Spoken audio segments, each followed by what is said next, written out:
คะยินจบได้เดวาวาคะเมื่อสุงค่าขอสวัสดีอีกครั้งหนึ่งแรกขอขอบคุณกรมส่งเสริมวัฒนธรรมอีกครั้งหนึ่งนะครับที่ให้โอกาสมาคำว่าไทยใหญ่อยู่มาในประเทศไทยเนิ่นนานครับรุ่นของผมเนี่ยจะเป็นรุ่นหน้าที่มีอยู่ปัจจุบันและยังรักษาศิลปวัฒนธรรมไทยใหญ่ไว้ต่อเนื่องเอาค่ะการที่เขาขาดอะไรมหากรรมการแสดงพื้นบ้าน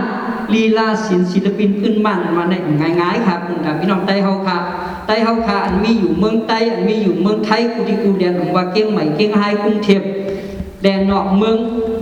ชื่ออันอยู่ดังอเมริกากูที่กูเรียนอันเป็นไต้จนนั้นทั้งหมดทั้งสิ้นแค่เราเอาของเอามุนจ้องเฮาค่ะชื่ออันเฮาค่ะเป็นลูกหลานป้านเก่าสูญเสียแล้ว